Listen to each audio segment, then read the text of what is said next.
de barbearia, né? E o meu professor, ele é da igreja presbiteriana. E um domingo no mês, ele faz, a igreja dele faz ação social. Tem várias ações sociais, né? Ele faz para os meninos não ficarem pelas ruas. Lá tem alunos de 12, 13 anos que dão um show na barbearia. E aí, na presbiteriana tem esse trabalho, né? Eu já tinha ido há um mês e pouco atrás, eu fui novamente, porque eu fiquei apaixonada pelo trabalho dele.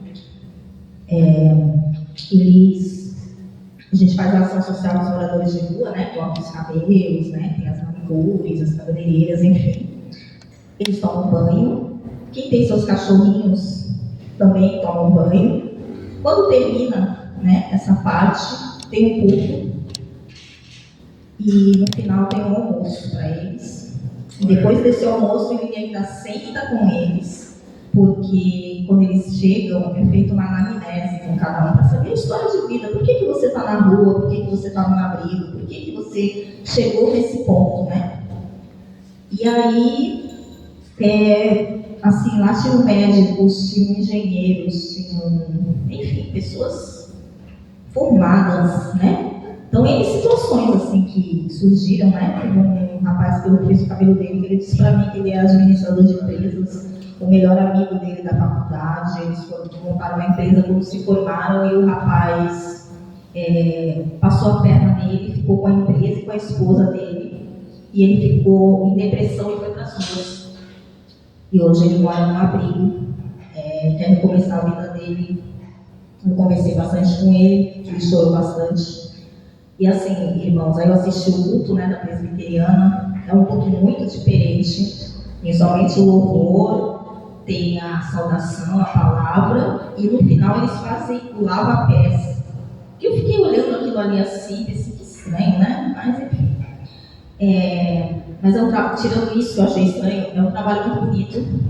Porque assim, irmãos, de coração, eu vejo que muitas vezes falta amor nas pessoas, né? Independente de igreja, de congregação, enfim, falta amor nas pessoas no mundo. Elas veem aquele morador de rua ali, aí passa correndo, vai me roubar, né? Mas às vezes aquela pessoa só está precisando de uma palavra, só está precisando de uma oportunidade. Então, irmãos, assim, meu pensamento como cristã é que é muito importante a gente ter amor pelas pessoas, independente de como elas sejam, o que elas façam. A gente tem que ter amor pelas pessoas, né? Porque se a gente segue a Cristo, a gente tem que ser assim, a gente tem que ter simplicidade, a gente tem que ter amor. Para não deixar em branco o que eu estou falando para vocês, o Senhor me deu Salmos número 1, apenas o 3. Pois será como a árvore plantada junto às ribeiras de águas, a qual dá o seu fruto no seu tempo. As suas folhas não cairão, e tudo quanto fizer prosperará. Obrigada pela oportunidade. Glória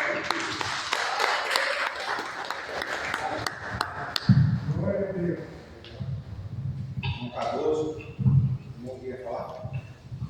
Glória a Deus, aleluia.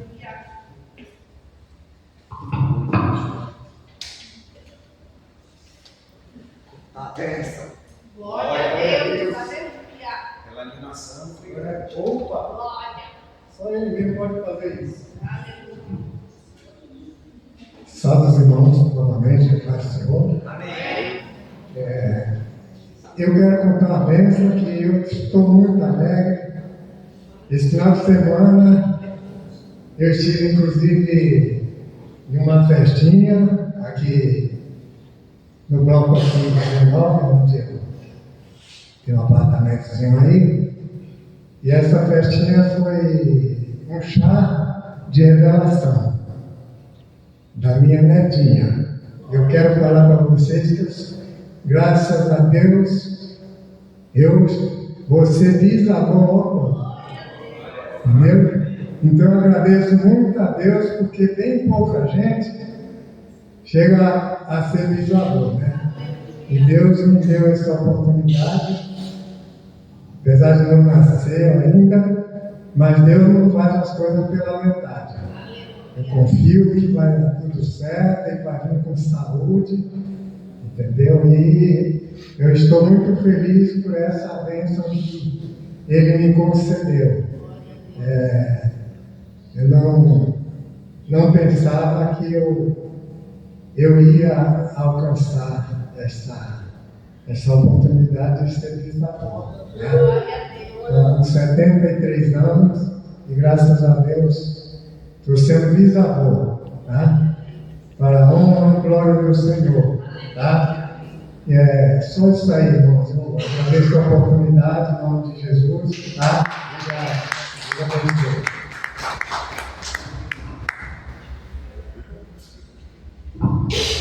A Bíblia fala que o homem de bem vai ver essa geração até a terceira e a quarta. Então Deus abençoa. O irmão Carlos é uma bênção, né? Um amor de pessoa. Gostaria de estar chamando a minha filha Melissa para louvar o Senhor. Vamos tirar nossas ofertas, nossos dízimos. Se você tiver seu dízimo aqui, traga, o pastor estará lhe abençoando em nome de Jesus.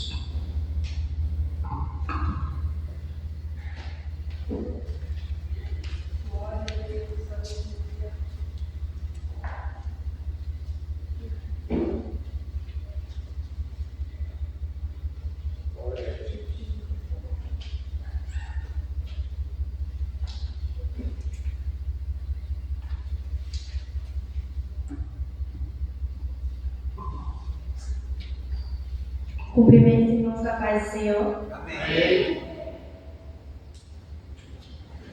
Sei que estás aqui, Senhor. Podes perceber quem sou. Podes ver se há em mim um verdadeiro adorador. A minha oferta eu ofereço a ti, Deus meu, pra reconhecer que nada tenho, tudo é teu. Glória a Deus. Quero te adorar, ainda que a figueira não floresça. Quero me alegrar, mesmo se o dinheiro me faltar. A vitória vem, mesmo que pareça que é o fim. Pois tu és fiel, Senhor, fiel a mim. Tu és fiel, Senhor, eu sei que tu és fiel. Tu és fiel, Senhor, eu sei que tu és fiel. E ainda que eu não mereça, permaneces assim. Fiel, Senhor, meu Deus, fiel a mim. Fiel, Senhor, meu Deus, fiel a mim. A minha oferta eu ofereço a ti, Deus meu, pra eu conhecer que nada tenho, tudo é teu. Quero te adorar, ainda que a figueira não floresça. Quero me alegrar, mesmo se o dinheiro me faltar.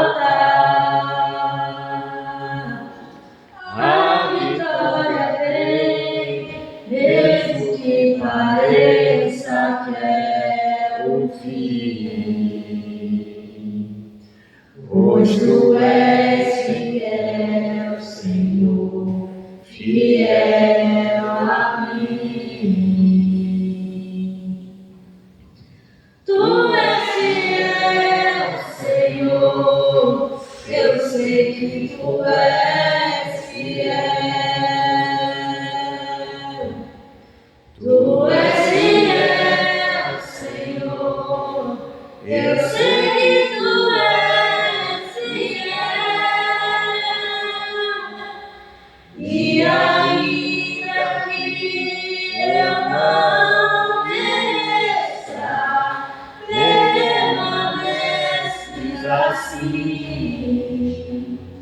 Fiel, Senhor, meu Deus, fiel a mim. Fiel, Senhor, meu Deus, fiel a mim. Agradecer a oportunidade,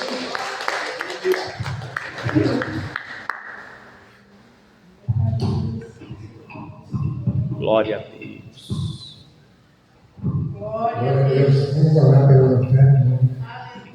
Pai, aqui está, Senhor, a oferta desta noite na tua igreja, Deus.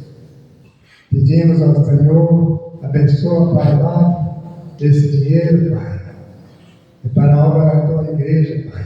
Abençoe também aquele que contribuiu com as ofertas. Abençoe aquele, Pai, que dizimou, e aqueles que não contribuíram, que o Senhor venha abrir porta de emprego, Pai, para que eles possam estar contribuindo na tua casa, Pai. Assim te pedimos e te agradecemos, em nome de Jesus. Amém. Glória a Deus. Aleluia. Eu gostaria de estar chamando o pastor. Vim abençoar em nome de Jesus. Glória a Deus. Estenda sua mão para cá em nome de Jesus. Pai, aqui está o teu servo, o teu escolhido, aquele Pai que aprove o Senhor nesta noite estar ministrando a tua palavra. Deus, eu tenho plena convicção de que aonde há de chegar esta mensagem, ela chegará, porque Pai, o Senhor não envia a palavra que volte vazia. Obrigado, Pai, pelo teu filho, usa-o mais uma vez para a glória do teu nome, é o que pedimos, e em nome de Jesus te agradecemos. E o povo de Deus diz: amém. Glória a Deus, aleluia. O tema que foi me dado foi sobre a palavra profecia. Mas eu vou voltar um pouquinho antes, para nós chegarmos até ao que foi me dado. A palavra de Deus começa ali em 1 Coríntios capítulo 12, no seu versículo 1. Paulo começa a falar sobre a ignorância das pessoas da igreja de Corinto acerca dos dons espirituais, porque aquilo ali era algo novo para eles. Então ele começa dizendo: acerca dos dons espirituais, eu não quero que vocês sejam ignorantes, porque vocês eram gentios, ou seja, vocês eram fora do nosso corpo, mas agora vocês vão ser levados para um Deus que trabalha e se forma e se apresenta de um jeito diferente. Antes o que vocês adoravam era mudo, ele não falava, ele não se movia, precisava ser carregado, precisava ser protegido da chuva, do sol, das intempéries. Mas agora vocês vão entrar na presença de um Deus que ele se manifesta, um Deus que dá ordens, um Deus que conversa, um Deus amigo, um Deus companheiro, um Deus que se agrada dos seus servos e gosta de fazer presente. E aí ele começa a falar sobre o Espírito Santo de Deus, e ele começa a nos preparar, a igreja de Corinto, a ouvir quem? O espiritual, aquilo que não está ao alcance dos nossos 5 sentidos. E por incrível que pareça, humanamente falando, é muito difícil você transcender a sua carne aos 5 sentidos normais. A nossa vida normal, ela é vivida de fora para dentro e não de dentro para fora. E Deus, no seu primeiro contato, ele quer o quê? Que nós aprendamos a viver de dentro para fora, porque a vida começa de dentro para fora. Mas cada dia nós temos vivido o quê? O contrário, de fora para dentro, levado pelos seus impulsos, pelos seus desejos, pelo aquilo que a mão alcança, pelo aquilo que o ouvido alcança, os olhos alcança, o desejo alcança. E isso faz o quê? Nos afasta de Deus. No versículo 4, 5 e 6, ali ele apresenta dos maiores versículos que defendem a Trindade. 1 Coríntios 12, 4 ao 6 diz assim: ora, há diversidade de dons, mas o Espírito Santo é o mesmo. E há diversidade de ministérios, mas o Senhor Jesus é o mesmo. E no 6 há diversidade de operações, mas é o mesmo Deus, ou seja, o Pai, que opera tudo em todos. Ou seja, tem uma harmonia dentro da Trindade que é trabalhada com os crentes. Então, se tem uma harmonia no céu, por que não haveria de ter uma harmonia na terra?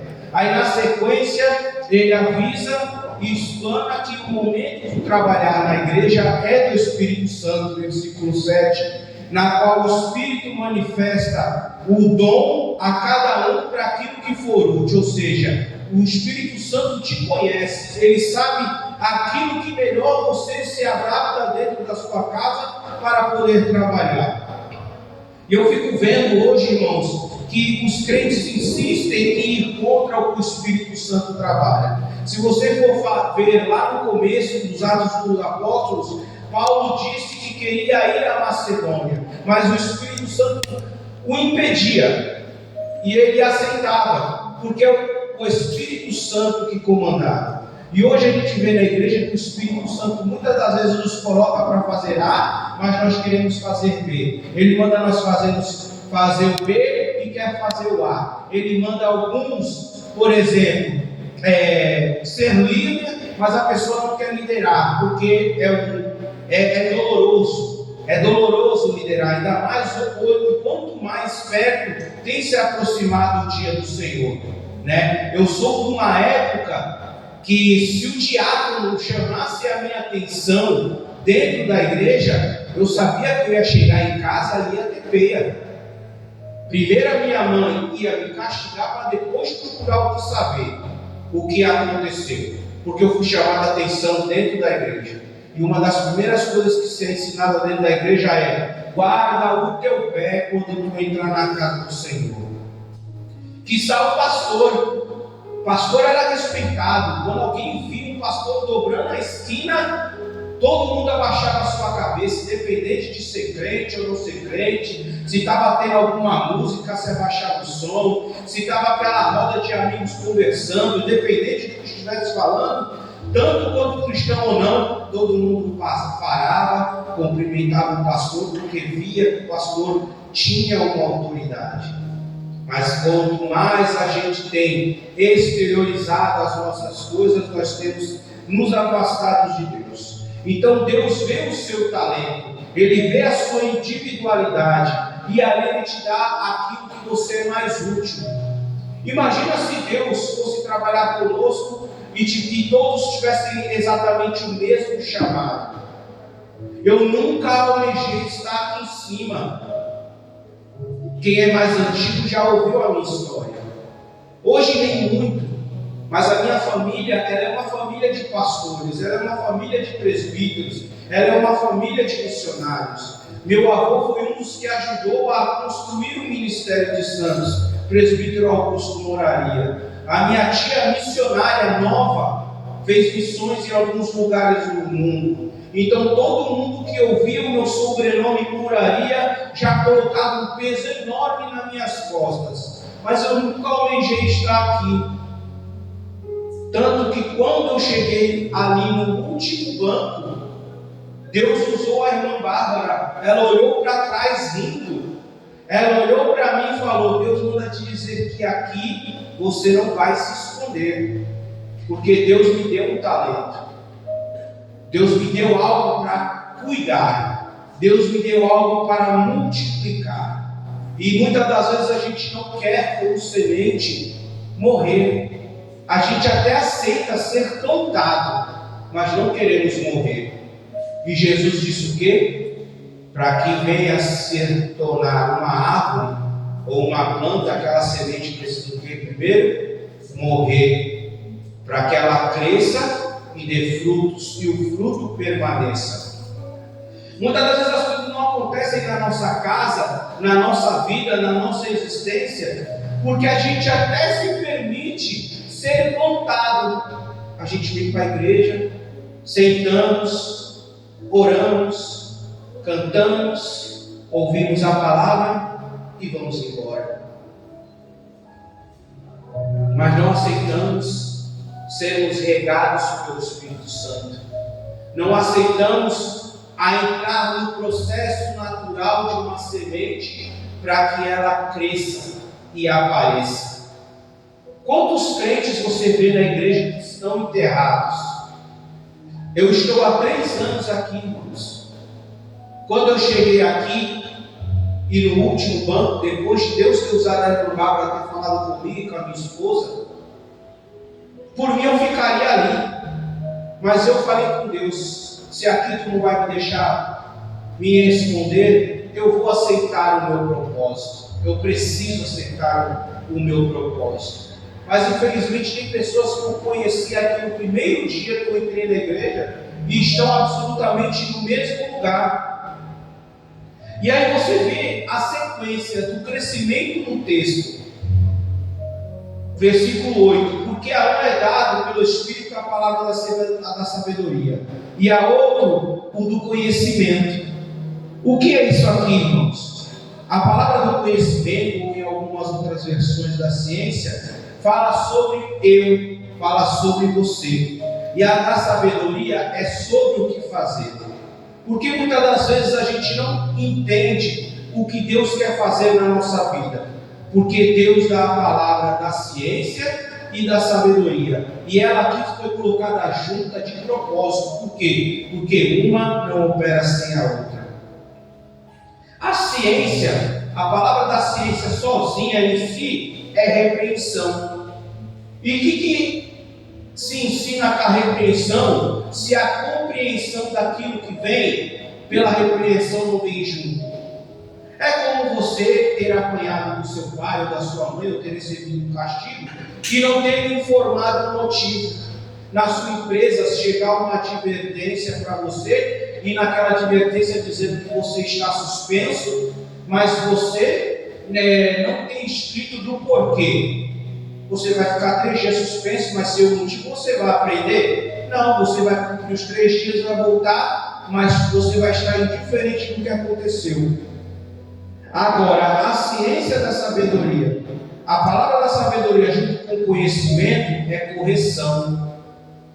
Você recebe a repreensão, você entende o que acontece e você faz o que? Melhora. Então os dois juntos é o que? Ensino e aprimoramento. Se caso Deus der para você um ou outro, você não entrega, você não fala, você ora. Porque só ciência é legalismo. Não pode fazer, não pode fazer, não pode fazer. E quantas das vezes a gente não vê legalismo, né, meus irmãos? Aí chegamos no versículo 10, nesse aprimoramento espiritual, profecia. Na Almeida Corrigida Fiel está escrito assim: a outra profecia. Na versão de fácil leitura está escrito dom de profetizar. A palavra profecia no grego, ela significa assim, profeteia.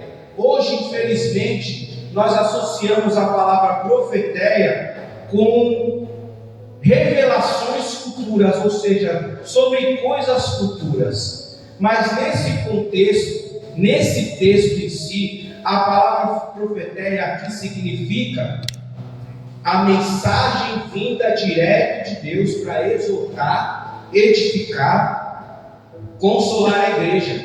Como está escrito lá em 2 Timóteo 3,16, a palavra de Deus ela é boa para ensinar, exortar, redarguir, ou seja, para quê? Para o bom crescimento da igreja, para o ensino da igreja.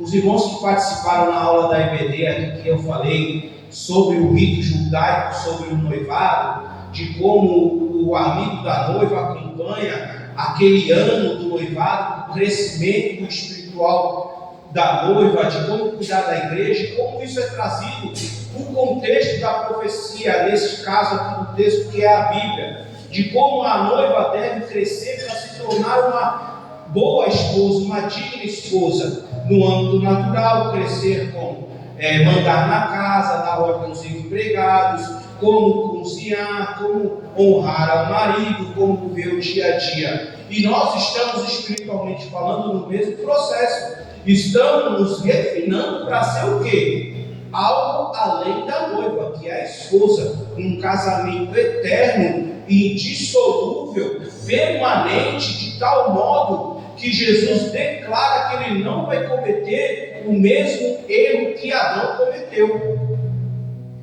Qual o erro, irmão Gerson? Ele vai estar junto de nós para toda a eternidade. Onde eu estiver, vocês estarão comigo. Olha que maravilha. Você já parou para pensar que presente vai ser esse? Não vai ter um momento da eternidade que você vai estar sozinho. Aleluia. Então nós entendemos aqui, irmãos, que a palavra profecia é o ofício da proclamação, da pregação. E o profeta é aquele que exerce este cargo dado por Deus. Joel 2,28 diz assim: vossos filhos profetizarão, não é isso que está escrito? Vossos velhos terão sonhos. E quando a gente lê esse versículo e fala profetizarão, qual é a primeira coisa que a gente pensa? A gente pensa sobre o quê? Falar em línguas. Deus manda te dizer, né? Que infelizmente o texto, o sentido original da palavra foi deturpada. Mas não, vossos filhos profetizarão, ou seja, aqui o verbo do hebraico é vermileu, indica a ideia de jorrar, fluir com abundância, como se fosse uma fonte de água, ou seja, aquela profissão de profeta do Velho Testamento, ou seja, aquilo que era dado a alguns de forma restrita ia ser dado de forma irrestrita, ou seja, que nem Ezequiel, o profeta Ezequiel, Deus falou para ele assim: eu vou fazer a tua língua se apegar à boca, ou seja, eu vou te deixar mudo. E quando tu falar, vai ser para falar o que eu quero. Então, o ministério do profeta Ezequiel era diferenciado. Ezequiel fazia muitas simbologias, como uma certa deixa, Deus mandou ele ficar deitado na entrada da cidade, mais de metade de um ano deitado num braço, e 44 dias deitado no outro. Depois de ele ter cumprido aquele entrado, Deus abriu a boca dele. Então, quando ele abria a boca e falava, o povo sabia que ele ia entregar algo da parte de Deus. Mas agora não, vossos filhos profetizarão, ou seja, aquele dom que era dado somente do profeta, eu vou dar para todos vocês. Glória a Deus. E não vou dar com medida, eu vou dar sem medida. Aí daí vem aquela sequência de Ezequiel falando que uns se contentam em pisar na praia, outros se contentam em molhar o seu pé na água, outros colocar o pé, outro ir até a canela, outro ir até a cintura dos peitos, e outro entra por inteiro. Porque no exterior a água faz o que com o corpo? Mata. Mas no espiritual a água faz o que com o corpo? Vivifica. Então, quanto mais fundo você entrar nas águas do Espírito, mais vivo você vai estar, mais longe lá de fora você vai estar. Glória a Deus. A nossa função, irmão, é replicar a profecia, ou seja, o cânon sagrado. A palavra profecia no singular é essa aqui, ó. Infelizmente, quando se fala eu sou profeta, as pessoas já acham que eu sou profeta é aquele que vem. Não, profeta é isso aqui, ó. É aquele que tem o dom da profecia, que tem o dom de pregar o evangelho, que sabe pegar um texto, sabe desenrolar o contexto, sabe entregar aquilo que o o texto manda entregar sem acrescentar.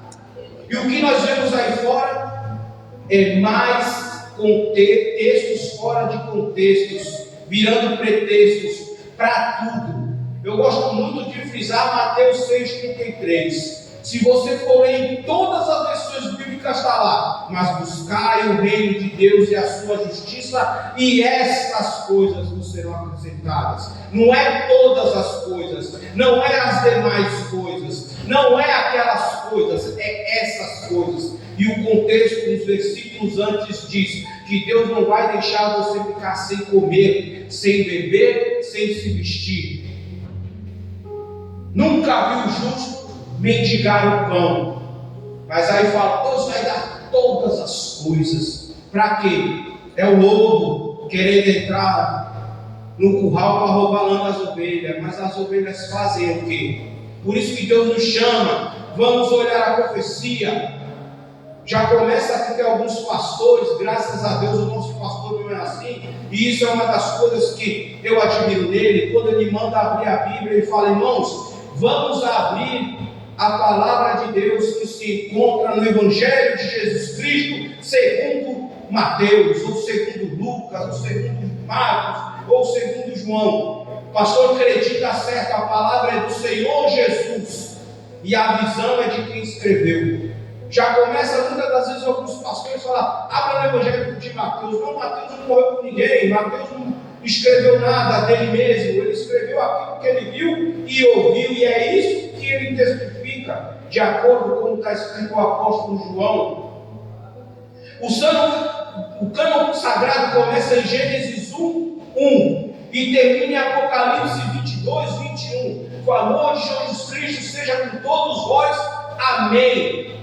E é sobre essa profecia que Deus nos manda se apegar, meditar e falar. Nós vemos aqui o cumprimento de Joel em sua forma absoluta, na qual já li em Atos 2,14. Nós vemos ali a xenolalia, ou seja, aquela forma espiritual, poder espiritual de falar numa língua que não se conhece. E ali aquele povo que estava em volta se encantou, dizendo o quê? Olha, estamos ouvindo ele glorificar a Deus nas nossas línguas maternas. E o ápice daquilo ali, o que aconteceu no ápice daquele grande momento? Pedro tomou a palavra em Atos 2,14, citou o próprio profeta Joel, dizendo o que aconteceria ali, e ali a mesma palavra, profetéia, está ali também. E ali ele chegou e fez o que? Pregou o Evangelho. Pregou. A palavra pregar vem da mesma raiz de profetéia.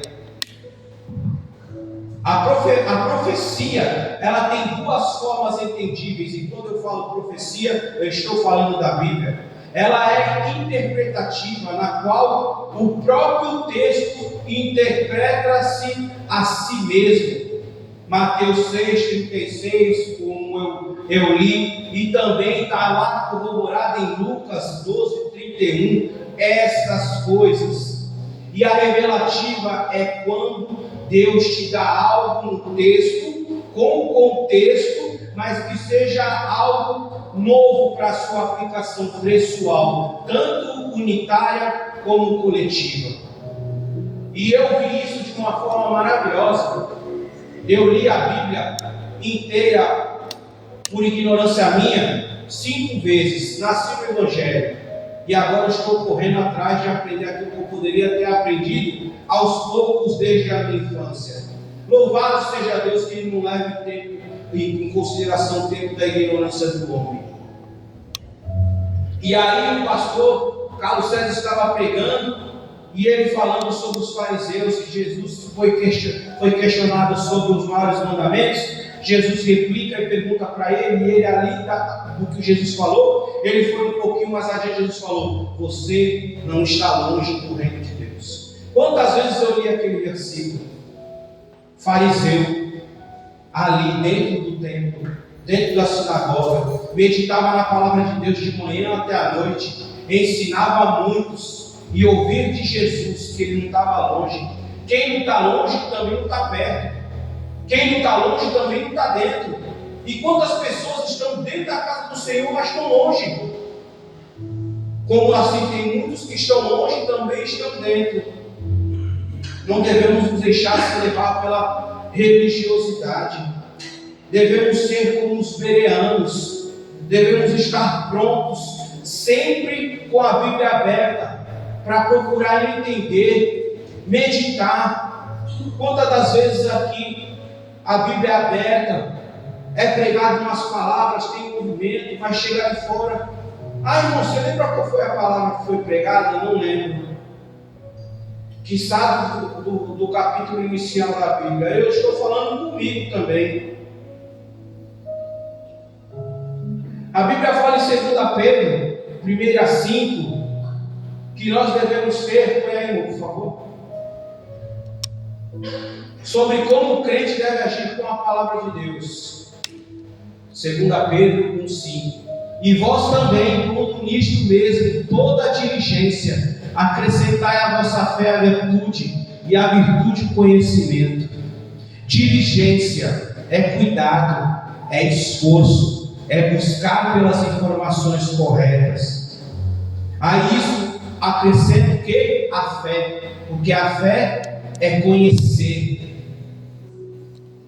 Aí você acrescenta o que? A virtude, que é a disposição habitual que nós recebemos do Cristo para praticar o bem. Aquilo que é no começo muito difícil de se fazer, você começa a trabalhar, você começa a ser refinado pelo Espírito Santo, você começa a se valorizar naquilo ali, e aquilo ali que muitas das vezes é uma dificuldade para você, que é largar um vício, que é largar um jeito difícil de se falar, que você não consegue dominar a sua mente. Quando você vai ver, você está preso naquilo ali, você simplesmente não está falando mais, você está sendo purificado, e aí você faz o que? Acrescenta o conhecimento. A gente deve crescer tanto na graça quanto no conhecimento. Crescer na graça e no conhecimento. Nós temos crescido na graça e no conhecimento. Eu me lembro que quando eu era menor, as pregações não eram tão expositivas. Hoje se tem nome por causa dos reformados. Mas uma coisa que a Assembleia de Deus se gabava era que ela tinha graça. Todo culto tinha alguma manifestação. Eu já vi cego ser curado. Foi o último milagre que eu vi. Foi dentro de um barraco lá no Mangue Seco. Meia dúzia de jovens orando, e aquela bolinha branca criou corpo. Crianças eram batizadas no Espírito Santo. Cânticos espirituais. Pessoas entravam numa cadeira de roda e saíam empurrando a cadeira de roda. E esse tapa na cara também é para mim. Porque a Bíblia fala que aquele que busca, acha. Aquele que pede, recebe. Aquele que bate, se abre. E se a palavra de Deus, a profecia, ela é imutável, então eu não está na palavra? Não. Ela está em nós. Hoje eu estava vindo conversando com a minha esposa. E a gente vai olhando nas redes sociais. E a gente vê como a gente é carnal. Porque nós temos a palavra, nós temos os ensinamentos, nós temos os frutos do Espírito, nós temos o Espírito Santo, nós temos os nossos pastores, os nossos líderes, falando exatamente as mesmas coisas há 2000 anos, e nós cometemos os mesmos erros. Aí eu fui entrar na internet e eu vi um apóstolo ajoelhado em cima do púlpito, enrolado na bandeira do Brasil, e a legenda assim por cima dele: vamos orar pelo Neymar e pela seleção. Aí eu pergunto: será que Deus ouve esse tipo de oração? Porque Deus queria que nós estivéssemos orando pelo povo da África, que está sendo enterrado vivo.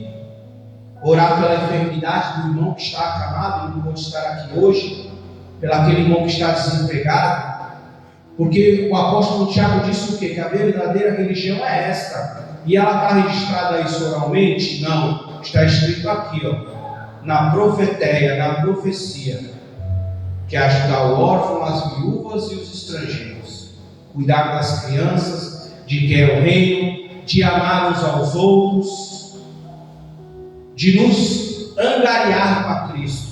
Muitas das vezes a gente fala de ganhar almas, de angariar almas lá fora, mas as almas também precisam ser angariadas, precisam ser cuidadas, elas precisam ser refinadas aqui dentro.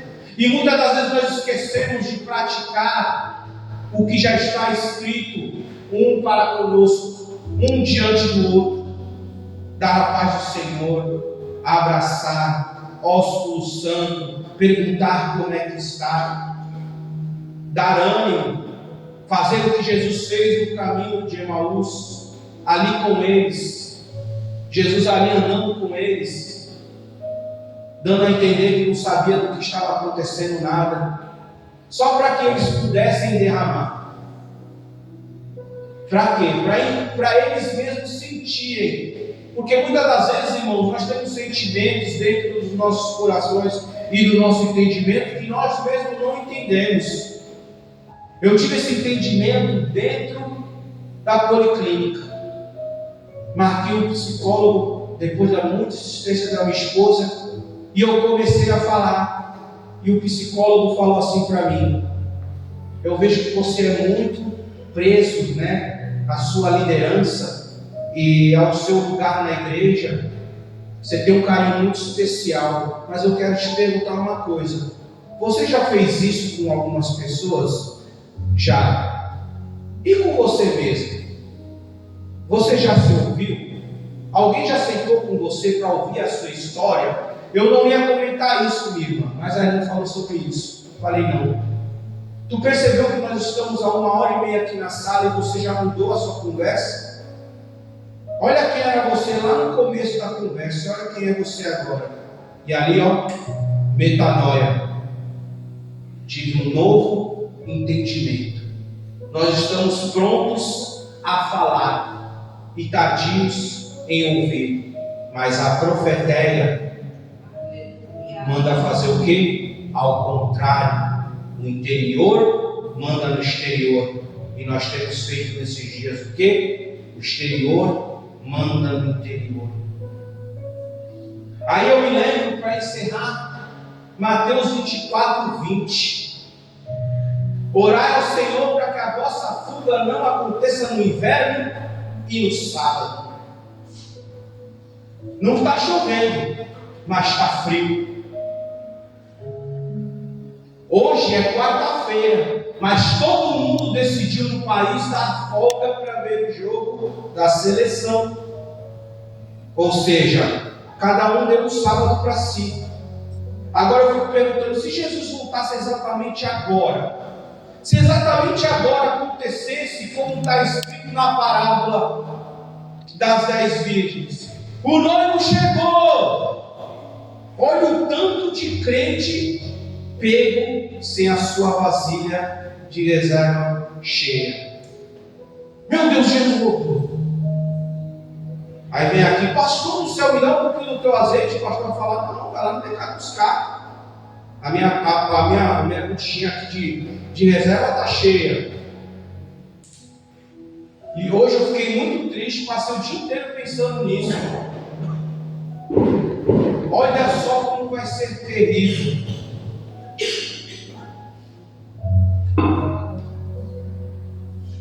Amós 5,18 diz: ai daqueles que desejam o dia do Senhor.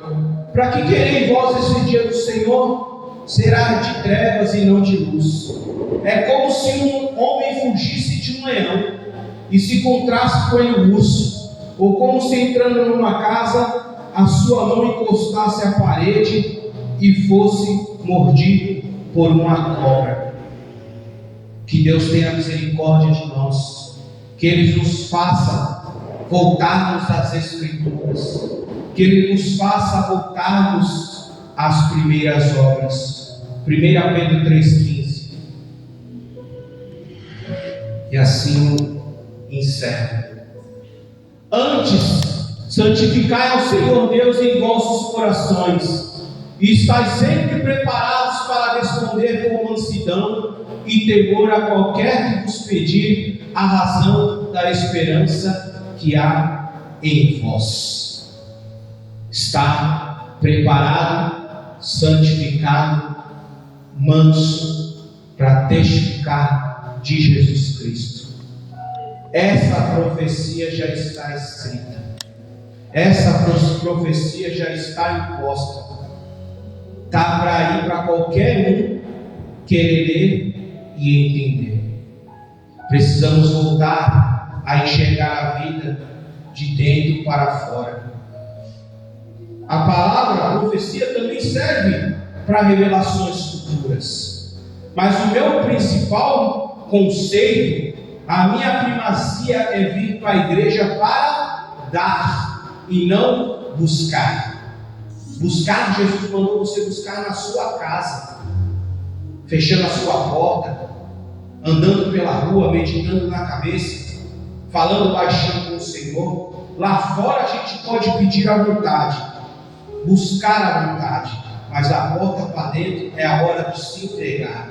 Não precisamos mais de sangue de bodes, nem de touros. Por quê? Porque o sacrifício é quem? Agora somos nós. Nós devemos entrar na igreja, nós devemos se jogar no fogo do Espírito, nós devemos nos entregar como forma de amor ao Senhor em louvor. Com o quê? Todo fôlego louva ao Senhor. Quando a gente pensa em fôlego, a gente pensa em respiração, mas fôlego lá em Gênesis diz o quê? Vida, essência. Ou seja, você vai louvar o Senhor com palmas, com glória a Deus, com aleluia, com pulos, com gestos. Se movimenta, porque quem está vivo se movimenta, quem fica parado é quem está morto. E quantos crentes já não estão mortos dentro da casa do Senhor e vão embora falando mal do pastor, do evangelista, do pregador? Profecia é bom, no caso do dom de revelação, esse é o termo certo? É, mas eu não tenho que vir para a igreja esperando. Hoje eu vou para a igreja porque Deus vai usar a missionária Michele para falar comigo. Não, eu tenho que vir para a igreja prestar o meu culto. E Deus vai falar comigo através do pregador, através dos sinos da harpa, através dos louvores dos conjuntos. Deus vai falar comigo até na oração da oferta. Basta eu estar pronto. Está escrito: aquele que tem ouvidos, ouça o que o Espírito diz às igrejas. E assim eu glorifico e entrego a pregação em nome do Senhor Jesus.